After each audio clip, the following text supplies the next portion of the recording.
hello, and welcome to Nursing News You Can Use at 5. I apologize, we're having some technical difficulty, and I'm wondering if part of this is some of the issues that we're having nationwide because of the storms that are happening.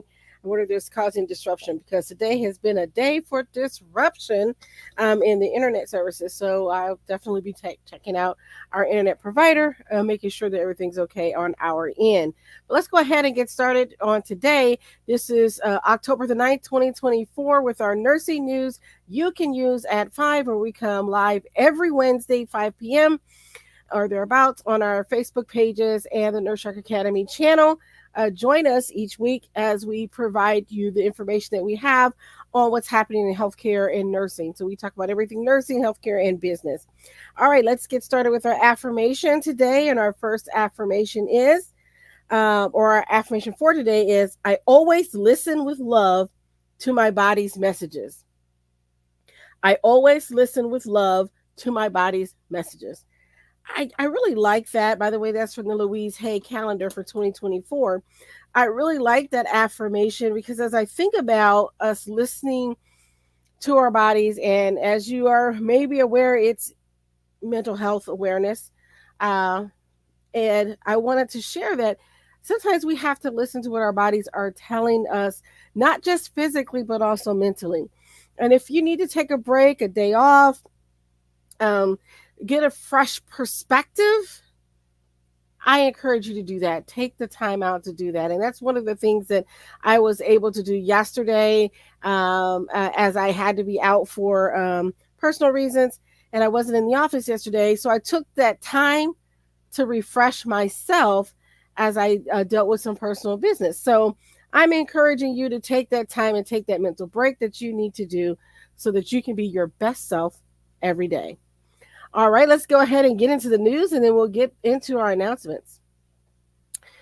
So at a follow-up or a story about what's happening, as we know that the Hurricane Milton is on its way down in areas in Florida.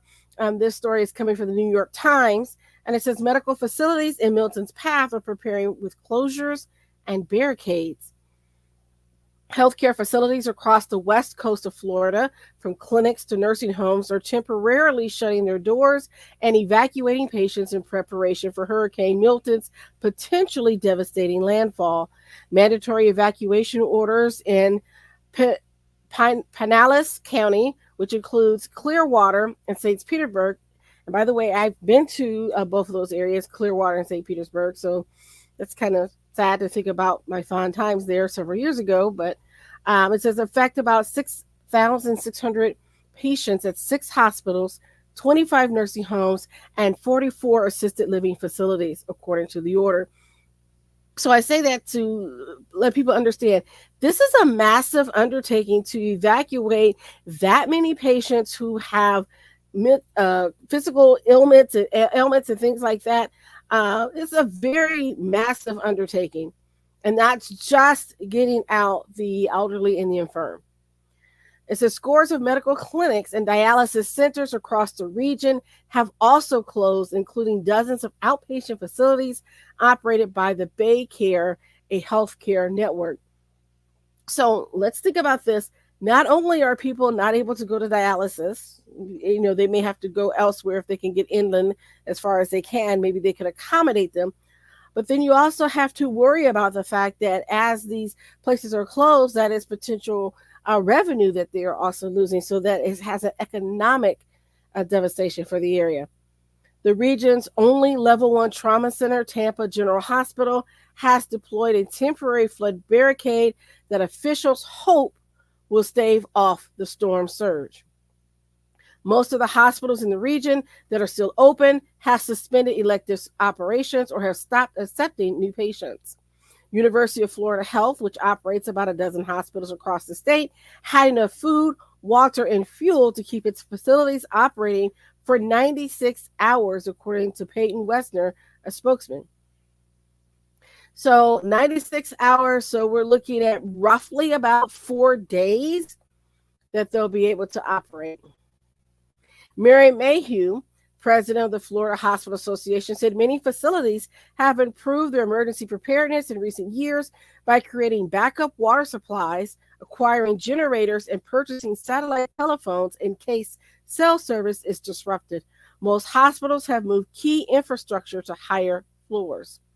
But Ms. Mayhew said there was only so much to be done in the face of a storm as powerful as Milton. In the last few years, hospitals in Florida have had to frequently deal with these types of emergencies, but there's undoubtedly a heightened sense of concern given the magnitude of the storm and where it is likely to hit. So on my way in on the radio, I heard that the storm was downgraded from a level 5 to a level 4, which basically means that the winds were still going to be like around 140 something miles per hour. So there's really the same amount of devastation that you would normally see with a level 5. There's not much difference between a 4 and a 5, other than the wind speeds are not as bad, but they're still pretty bad that you would expect the same amount of devastation is what they were explaining on the radio. So if you're in that area, get out if you can. We certainly would keep you in our thoughts and prayers. But let's get back into this story. So it says during Hurricane Ian in 2022, Lee Health, a hospital south of Tampa, was forced to bring in 10 water tankers when municipal water services was disrupted, which prompted evacuations at 2 of its hospitals. Though no water entered the hospital itself, flooding damaged or destroyed 400 cars in the hospital's parking lot. With every storm, we learn things, and we certainly learn about the dangers of storm surge. Officials at Tampa General, which is surrounded by water on 3 sides, are hoping its temporary flood wall will keep the storm surge at bay, just as it did during Helene 2 weeks ago. The fence, manufactured by a Norwegian company, can withstand up to 15 feet of water, officials said. And one small dose of relief, hospital workers did not have to reinstall the fence to prepare for Milton. They simply never took it down. So, again, our thoughts are with them. We'll keep an eye up on what's happening. If there's anything big going on, we'll let you know. But I wanted to bring this out. This is also our nurses making a difference. I wanted to share this about some nurses that responded to the Hurricane Helene. And this is from nurses.org. So please head on over there and check this out on their website, nurse.org. They do some great work and a lot of great writing and stories over there. So I love using them as a source, and they're great. So here it is. Nurses on horseback deliver aid to post-hurricane isolated communities. In the aftermath of Hurricane Helene's devastating impact on North Carolina, a unique and time-honored method of delivering aid has emerged in the state's rural areas. As roads remain impassable due to storm damage, a group of nurses, supported by a farrier to care for horses, has taken to horseback to reach communities that are otherwise unreachable by conventional means, according to Watauga County Democrat. So I wanted to say congratulations. First of all, I think that's great. And that kind of goes back to our frontier nurses of what we used to do. And I think it's important to remind people of that this is something that, we haven't done it in modern times recently, but it is something that nurses did routinely. The public health nurses would get on horseback and ride to different locations and provide health services. And it's great to see nurses getting a chance to, not that I want them to have to do that, but I'm glad that we are still able to do those things, is I'm saying. So the effort is focused in Avery County and other rural areas in the high country of North Carolina, where the destruction caused by Hurricane Helene has left many communities isolated and in dire need of assistance. With roads destroyed or blocked, traditional modes of transportation have been rendered ineffective, leaving these communities cut off from vital supplies and medical aid. The Nurses on Horseback initiative is a modern-day revival of a historical practice reminiscent of a time when doctors would visit patients in remote areas on horseback. This old fashioned method has proven to be a lifeline for those communities, allowing the nurses to navigate the treacherous terrain and deliver essential aid to those in need. And again, it wasn't just doctors who did this, nurses often did this. They're frontier nurses. And a lot of times that's how nurse practitioners got started, was that nurses were providing this type of aid, midwifery and things like that, to areas that were unreachable at the time. Despite the challenges posed by limited contact and communication with affected areas, the nurses on horseback continue to play a crucial role in delivering basic life saving needs. As the situation evolves, the community remains hopeful and resilient, recognizing that needs will change over time and the response will adapt accordingly. So, they also listed opportunities for you to serve. So, this is from the North Carolina Nurses Association at nurse.org listed. So you might want to talk about some of these organizations to volunteer with. One is called Ready On. Of course, there's always, Ready Op. Ready Op. There's always, of course, the American Red Cross, Volunteer NC North Carolina, Samaritan's Purse, and Baptists on Mission. So if you have questions about any of those information or opportunities to deliver aid on horseback, you can email info@nurse.org. So I wanted to share that in case you're interested as a nurse and volunteering. Email info@nurse.org. All right, so let's get into our next story.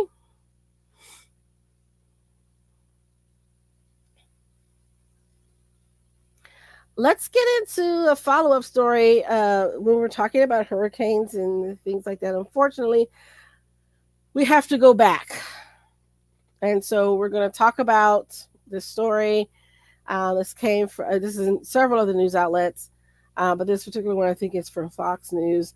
And it says, Bob Dean to pay $8.2 million judgment to settle federal nursing home embezzlement case. This is out of Baton Rouge, Louisiana. Disgraced former nursing home magnate Bob Dean Jr. and several companies he owned and operated will pay an $8.2 million consent judgment to resolve a federal embezzlement case, the U.S. Department of Justice announced Tuesday. The federal government alleged that Dean misappropriated and misused the assets and income of 4 Louisiana nursing homes he owned and operated before and after Hurricane Ida's landfall in August of 2021. The homes were the Mason Orleans Healthcare in New Orleans, the West Jefferson Healthcare Center in Harvey, the Mason DeVille Nursing Home in Harvey, and the Mason DeVille Nursing Home in Huma. Dean's operation of the homes came under scrutiny following a chaotic and deadly evacuation of elderly residents during the devastating Hurricane Ida. Dozens of residents were forced to ride out the storm in an overcrowded and ill-equipped industrial warehouse in Independence that Dean owned through a corporate entity. The government alleged that at Dean's evacuation center, his nursing home's residents languished in squalor and did not receive adequate care, leading to the Louisiana Department of Health evacuating the residents and revoking Dean's nursing home licenses. The DOJ further alleged that following the hurricane, Dean did not use the home's income and assets solely to operate and maintain the nursing homes, but instead to purchase personal goods and services, including antiques, firearms, and cars. 3 months ago, Dean pleaded no contest in Kachangapoa Parish to 15 state felony charges related to the chaotic evacuation. 8 counts of cruelty to persons with infirmities, 5 counts of Medicaid fraud, and 2 counts of obstruction of justice. But Dean avoided prison time as District Judge Brian Abels handed down sentences totaling 20 years, but deferred them in favor of placing Dean on probation for 9 years, which I think, to me, was egregious. I do not agree with this judgment from the judge. I think he gave him a slap on the wrist for a rich dude that put profits before patients, that resulted in and I just don't, yeah. So, Judge Brian, I hope you never find yourself in a similar situation. That's all I have to say. Because, yeah, I do not agree with that. at all. But you know what? I'm going to say this. There is an ultimate judge that he will have to face, and I will leave that alone. All right. So, Attorney General Liz Murrow criticized the outcome of Dean's criminal case, saying in the statement, I remain of the opinion that Dean should be serving prison time. I concur. The financial penalty reached Tuesday, and U.S. District Court for the Middle District of Louisiana resolved the government's case asserting that Dean had violated terms of FHA loans made to his former facilities. The National Housing Act of 1934 permits the United States to recover twice the amount of any assets and income of an FHA-insured nursing home that were improperly distributed or misspent. The United States alleged that in the 5 years leading up to Hurricane Ida, Dean funneled money that should have been used to prepare for an evacuation site for nursing home residents to his personal bank accounts, leaving his nursing home and their residents unprepared for a hurricane. The settlement demonstrates the department's continuing commitment to hold accountable those who put their own financial gain over the needs of our nation's seniors, said Principal Deputy Assistant Attorney General Brian Bolton, head of the Justice Department Civil Division. We will continue to take action to protect the integrity of federal programs designed to ensure that nursing home residents who are among our most vulnerable citizens receive appropriate care. So, yeah, he's had to come up with some money. But again, I'm just wondering what type of assets that he had before then. So you can head on over there and read more about this story. But since we reported on this and previously, I wanted to continue to follow it and give you any conclusions that come up with this story. Let's go ahead and take a break, and then we'll come right back. My mission is for you to own your seat at the table of nurse entrepreneurship, gaining confidence, skills, and freedom to live your life on your own terms. I specialize in working with nurses and other health professionals who want to reduce burnout, pessimism, and compassion fatigue. So you can become a successful entrepreneur to reclaim the love you have for your profession and to create a fulfilling and prosperous life. Join the Nurse Shark Academy at thenurssharkacademy.biz and come feel the sun, providing a clear path for business success. All right, let's get into our next story.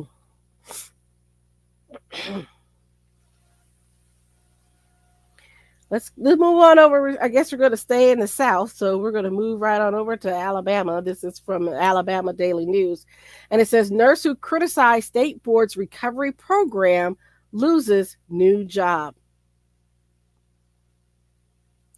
A nurse says she was a newly hired at Morgan County Jail, but lost the job a few days after speaking critically last month about how the Alabama Board of Nursing handles substance abuse among the profession. She stated, Tayana Araro stated, I feel like this was retaliation from the Board of Nursing. A licensed practical nurse with nearly 20 years experience told ADN recently. Honor Ingalls, a spokesperson for the board, said it wasn't aware that Arroyo had lost her job until contacted by Alabama Daily News recently. The board would not retaliate against Arroyo, he said. We have no motive to do that. That would be so far out of the lane of the way we operate, it's just not possible. Really? Really? I mean, I'm not saying that they did. I don't know, but someone has said, I'm on the board. I'm concerned about this nurse. She's spoken out against the board. It's another state agency, county agency. Just a thought. So Aurora said she was offered the job in mid-September. On September the 26th, Aurora spoke in front of the Joint Sunset Committee, detailing her negative experience with the board's requirements for substance abuse treatment and testing, which she and others called expensive and overly burdensome. Alabama Daily News wrote about that meeting. Less than a week later, and a few days before her start date, Aurora said she was told she no longer had the job. Aurora's nursing license has been on a probationary status since August of 2023 due to a misdemeanor assault charge and drunken driving offenses. Having her license on probation doesn't prevent her from working as a nurse, but it does come with stipulations. She needs to work with another nurse at all times, isn't supposed to consume alcohol, and has to submit to alcohol screenings at her own expense. Aurora was not in the board's voluntary disciplinary alternative program available to nurses, but under the consent order has similar requirements. Aurora noted that she had never been disciplined for anything related to her patient care or nursing skills and says that the profession is her calling. She also feels like she and others are being forced out of it by the board at a time when there's a nursing shortage. Aurora said she was upfront with those doing the hiring at Morgan County Jail and provided necessary paperwork. She said she's worked third shift for years, and that was the plan at the jail when she was hired. Later, she said she was told she couldn't work there because there wouldn't be another nurse on duty. She offered to work days and was told no. In response to questions, a spokesperson for Morgan County said the jail and the county do not hire jail medical staff. A third-party vendor, Quality Correctional Healthcare, does. Calls and an email sent to the company were not returned. Ingalls, the board spokesman, said the contract between the board and Aurora's employer for her discipline records was initiated by the employer. In response to the employer's request, ABN staff provided public documents related to Ms. Aurora's case. Neither the board nor any member of the staff of the board initiated contact with the employer or intervened in any employment decision. Aurora says she's filed for unemployment and is considering her next steps. I'm going to continue to pray. I'm not going to give up, she said. One state lawmaker recently said that there may need to be more oversight or standards for professional licensure board substance recovery program licensees.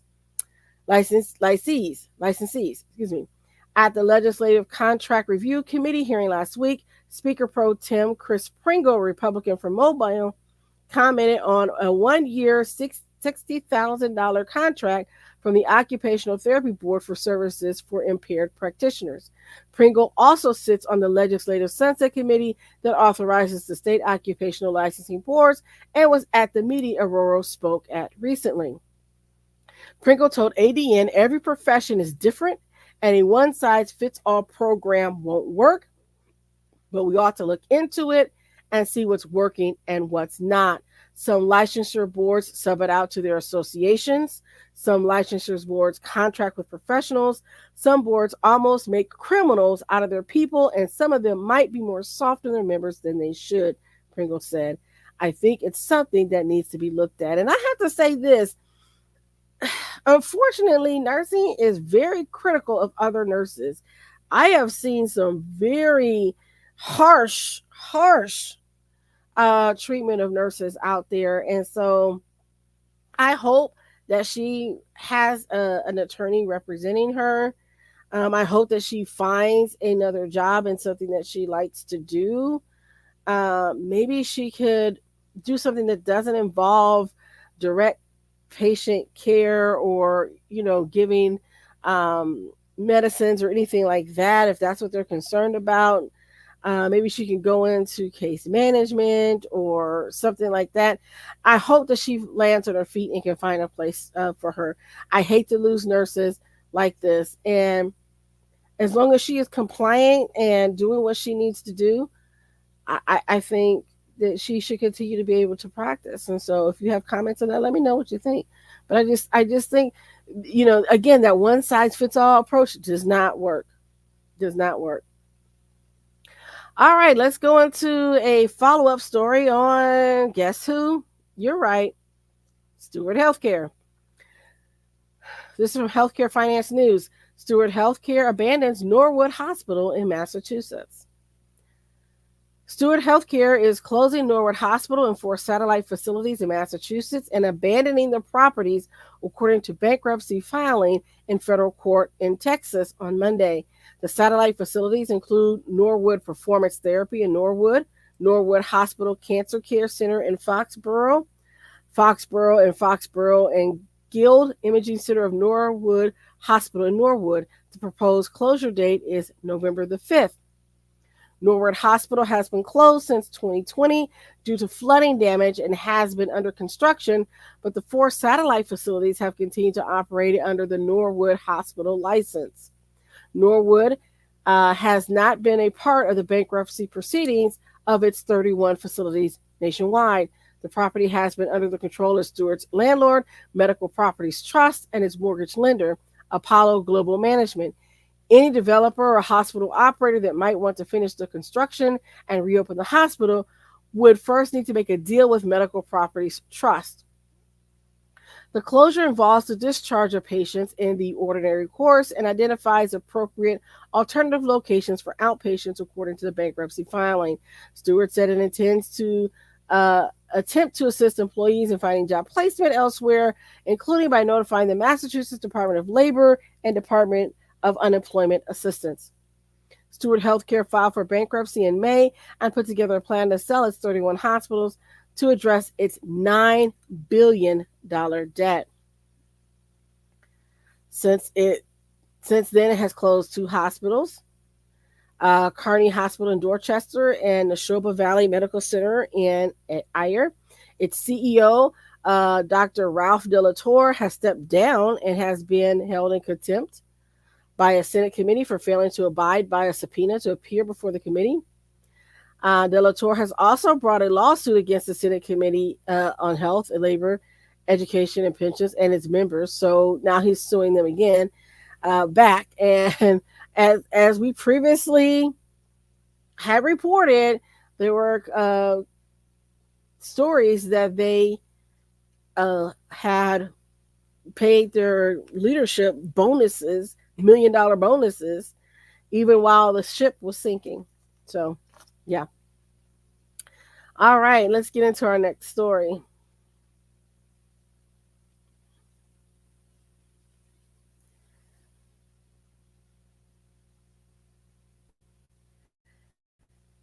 And, oh, there it is. Okay. And this is coming from Health Services Group, McKnight's Long-Term Care News. And it says private equity firm with nursing home holdings files for bankruptcy, claims it was duped by the lender. Goldner Capital Management, a private equity firm once prominent in the skilled nursing sector, has filed for bankruptcy and placed the blame on what it calls COVID-era lending scheme. In a Chapter 11 petition filed last week in the U.S. Bankruptcy Court for the Eastern District of New York, Samuel Goldner said both GCM and several of its subsidiaries have few assets, but somewhere between $10 million and $50 million in debts. GCM is solely owned by the Goldner Family Trust and managed by Samuel Goldner. The firm has focused on post-acute health care, primarily investing in real estate and the operations of skilled nursing facilities. At its peak, Goldner wrote in a statement accompanying his filing, the company had assets in 7 states, with facilities that employed more than 6,500 people. But the New York-based firm has faced increasing regulatory scrutiny, in addition to mounting financial pressure that Goldner traced back to the advent of COVID in 2020 and commensurate increases in operating and labor costs. As a result of the increased costs and federal and state reimbursement falling short, it left entities like the debtor in a tenuous position. In Missouri, for example, government reimbursement for GCM facilities was zero. Late last year, the Centers for Medicare and Medicaid Services terminated Goldner-owned Vivian Healthcare of Bristol, Tennessee, from the Medicare program.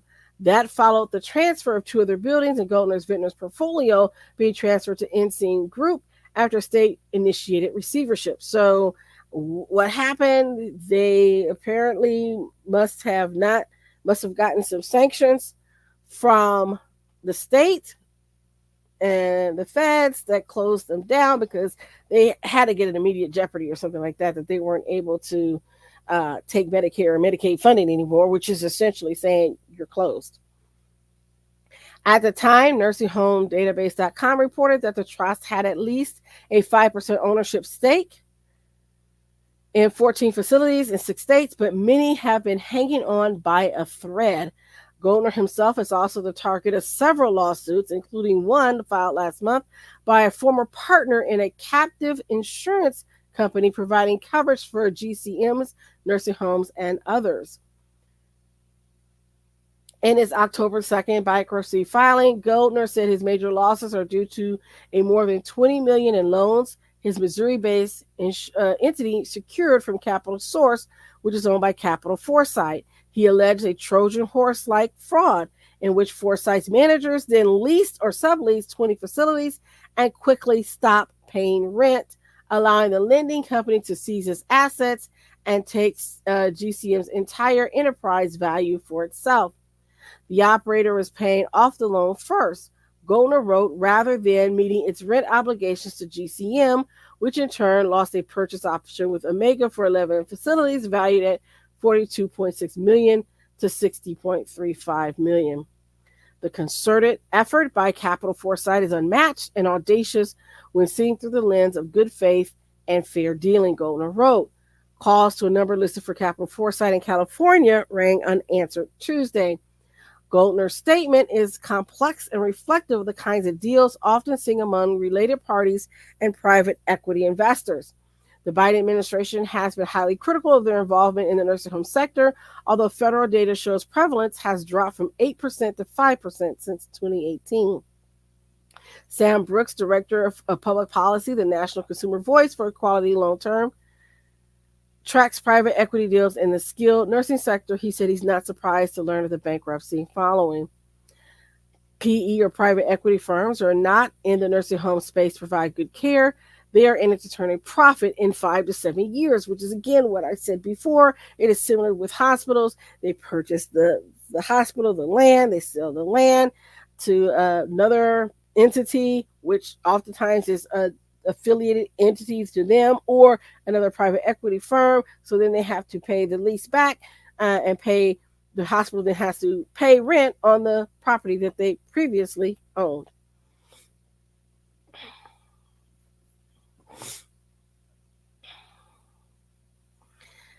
According to Sam Brooks, he says bankruptcy is probably just their exit strategy. In the meantime, thousands of residents have likely suffered in their nursing homes. So last summer, Consumer Voice highlighted Goldner's business practices in response to a request from the Department of Justice, the Department of Health and Human Services, and the Federal Trade Commission on examples of, quote, corporate greed in healthcare. It cited unpaid vendors in the wake of GCM's closures, including Missouri, where the firm failed to pay vendors hundreds of thousands of dollars, resulting in numerous lawsuits. Last week, Goldner tried to paint those debts as a result of his bad deal with Capital Foresight, arguing that the lender's actions are causing an avalanche of other defaults to third parties.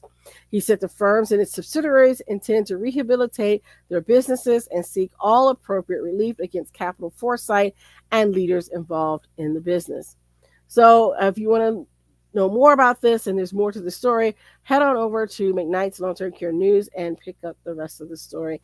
So I'm just giving you some what's happening in the rest of the world. Let's take a brief break and then we'll get back to it. Tired of feeling trapped in a job that no longer fulfills you? Is your nursing job no longer the fun-filled adventure you imagined? Find your passion again through nurse entrepreneurship. Step out into the light and come feel the sun. Join the Nurse Shark Academy today at thenurssharkacademy.biz and come feel the sun. All right. So we are ready for our last story. We've got 2 stories here. And this first story is from the Sentinel. And it says, Haynes earns nursing award. So Alex Haynes has always been the one to help people in need. So for him, becoming a nurse should have been a logical choice. It was much more than that. Being a nurse is usually a calling someone feels. To give of yourself to help others is no small task. Case in point, the millions of healthcare professionals who are on the front lines battling the pandemic in recent years. For some, the desire to work in healthcare starts at a young age. For others, it might feel like divine intervention. This is the case for Haynes, a Gagerson Lewistown hospital. I was working at the hospital in security when there was a really bad car accident with multiple sick patients coming into our ED. Watching the team work diligently to resuscitate those patients until the flight crews got there and then work hand in hand with the flight team lit a passion inside of me. that continues to push me to do better for our community. I went home that night with the goal of becoming a flight nurse. Fast forward 7 years, and Haynes has checked that box. Then he decided to take it a step further when a new opportunity arose to help build a rural level 4 trauma center in the community where his family lives and grew up. Haynes, BSN, RN, PHRN, and CEN, was recently promoted to be the nursing operations manager for the emergency department. He was also recognized by the Emergency Nurses Association 20 Under 40 recognition program. Since 1989, Emergency Nurses Association has designated the second Wednesday in October as Emergency Nurses Day. So, happy Emergency Nurses Day to our emergency room nurses. Thank you. In 2001, Emergency Nurses Association expanded the celebration to a full week to shine a bigger light on emergency nurses. Each year, the association celebrates and honors the incredible work of emergency nurses around the world. This year, Emergency Nurses Week is celebrated this week, and Emergency Nurses Day is Wednesday, which is today. They said, we are really blessed to have Alex on our team, said Stacy Osborne, Vice President and Chief Nursing Officer at Geisner Lewistown Hospital. Alex has a heart and passion for caring for our patients and advocating for our community in many ways. If you don't see him here in the hallways of our hospital, you'll see him volunteering on behalf of Geisinger all throughout our community. So I want to say congratulations, as he is also one of our nurses making a difference. And then our last story for tonight. Oh, wait, our second to last story. Sorry. I want to, our second to last story. Let's go to this story first. Another nurse making a difference. And I just thought this was amazing. So Milwaukee VA nurse celebrates 50 years in healthcare. And I always say, you know what? We need to celebrate one another across the board. And I want to thank you, sir, for your service as well. So a nurse at the Milwaukee VA recently hit a major milestone in his career. Andrew Kramer has spent 50 years working in healthcare. He started as a nursing assistant when he was 17 years old. For the past 45 years, he dedicated his nursing career to the intensive care unit. Kramer said working one-on-one with his patients is a highlight of his job. I enjoy the specialized care, the one-to-one, the critical nature of it, the critically ill patients, the critical thinking that goes into caring for these patients. He says, it feels wonderful. I enjoyed every minute of it. I don't think I would have stayed 50 years in one profession if I didn't enjoy it, and that's why I am still here. Kramer says he has no plans to retire anytime soon. His manager, Scott Fisher, said he is thankful because Kramer's experience on the floor during night shift is critical and invaluable. Ooh, dude, do you even work night shift? Woo! Yes, they got to keep you. Can we duplicate him? That's amazing. So being on night shift, we have newer nurses that come to our space. Allowing him to share that knowledge and experience too with our newer nurses, hopefully it rubs off on them and they say, hey, I can work, if not as long or even longer. Wagner said he's proud of what he's been able to accomplish over these past 5 decades. He's now at the point of his career he never imagined he would be. However, he said he's thankful to be right where he is meant to be. He says it's not a burden coming into work. It's a challenge sometimes, especially when you're working weekends and holidays, which my entire career was. But I look forward to the challenge with my patients one-on-one. Oh, that's just a great story. And I want to say congratulations on you and your 50 years. We celebrate you, sir. Good job. All right, here is our last story for today. And I wanted to start sharing some nurse innovators and nurses that are doing things in business and add that to the stories that we add about nurses. So I don't want it to just be about, the troubles that we're having in healthcare. Those stories are important too, but it's just as important to share the good news. So I happened on this story. It's from the Gettysburg Times. And I just thought this was great. It says, nursing friends find success with the Beppy. What's the Beppy? Well, let's talk.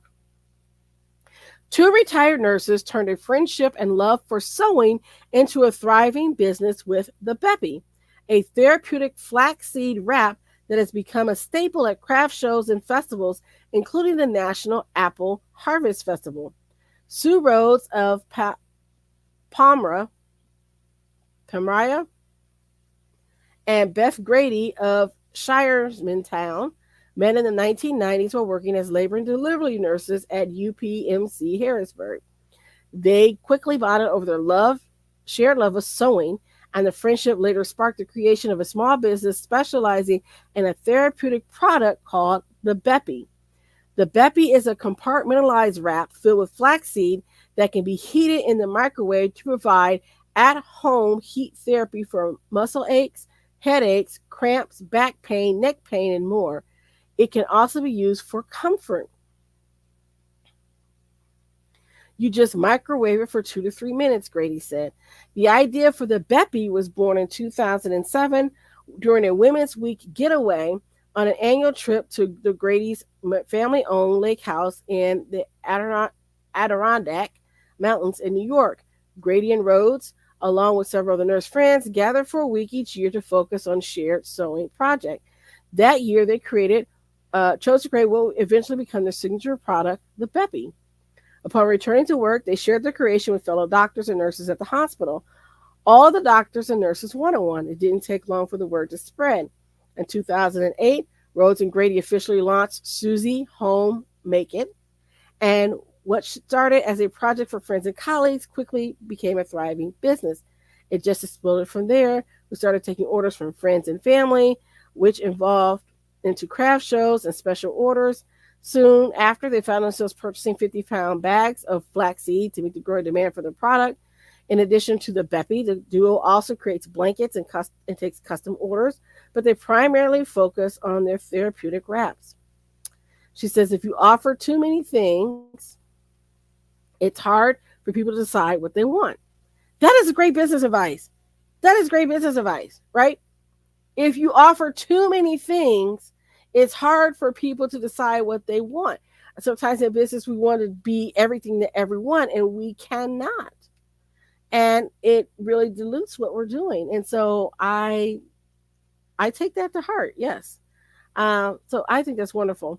What sets the Beppy apart from other similar products is its durability. We've had people say that our products are too good because they haven't had to replace them even after years of use. The two friends work on their products 3 or 4 times a week at Rhodes' home, which Grady jokingly refers to as the sweatshop. Their production process is meticulous and they complete their product in stages. Though Susie Home Make It has expanded to include online sales, Grady and Rhodes primarily sell the Beppy at fall festivals and craft shows. It's difficult to sell them in the summer when it's hot, which is why they focus on fall events. For over a decade, they have been selling the Beppy at the National Apple Harvest Festival in Adams County with the help of Grady's son Drew and his wife Jana, both of East Berlin.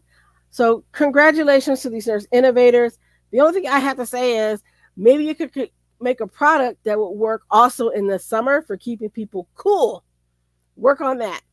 So congratulations to these nurses who are making the Beppy, and you can certainly go to their website and get that. Again, their company is called Susie Home Make It. So yeah, so those are our stories for today. Thanks for tuning in. Here's a couple of our brief announcements. Coming up this Saturday, you still have time to get in. You can either go to our website, the NurseSharkAcademy.biz, or head on over to the Eventbrite site and sign up for our Protect Your License Nurses event, which will be this Saturday. There are still some seats available for that. I'm excited about that event. I do want to talk about identity theft with nurses, and hopefully we can help prevent some of those things from happening. So that will be this Saturday at 2 o'clock. So join us for that. And then also we have coming up in the rest of the month, we have our CPR classes, CNA classes at Baxter Professional Services Health Education.com. We have um, our TB class on the 23rd. So if you need to sign up for your basic validation class, please sign up for that. And then coming up shortly in November, on November the 8th, or next to be the 9th, we'll be having our TB certification for instructors class. So I'm going to be putting that out on November the 9th. So all these great things are happening. So just join us here and check out our websites, Baxter Professional Services Health Education.com or the Nurse Shark Academy. So that's Baxter Professional Services Health Education.com or the Nurse Shark Academy.biz. Don't forget to watch our other show, the Nurse Shark Academy show, where we interview nurse business owners and nurse leaders. And if you know a nurse business owner and you think there would be a great guest on that show, let me know. Shoot them my way. They can always get a hold of us at the Nurse Shark Academy.biz to get on our show, and you can watch our show there or on Podbean or wherever you get your podcasts, and also on our YouTube channel right here. So I want to thank you for tuning in. I will see you next time. If you have any community news, go ahead and share some community news. I'd love to have it. Oh, by the way, speaking of community news, before I go, one other announcement. Next week is the Black Chamber, Anderson Madison County Black Chamber Convention Week. So we have a lot of events that are happening on Wednesday. There's the diversity breakfast. On Friday is the president's reception. Saturday is the nurses, is the women's conference. Starts at 8:30 for registration. Go to Eventbrite and sign up for the women's conference. There is no cost to attend. We will have vendors there as well, as we usually do. There is food, so we need to have you sign up an RSVP so we know how much food to prepare. Rocksteady will be there again, bringing us the food. I can't wait for the chicken salad because she knows every year, every event that she's catering, I want her chicken salad. So I'm excited about that. So join us for that, sign up for that. And then if you need tickets for the Black Chamber annual banquet that Sunday afternoon, let me know and I can help you get tickets. All right, that's it for me. Thanks for tuning in. See you next time.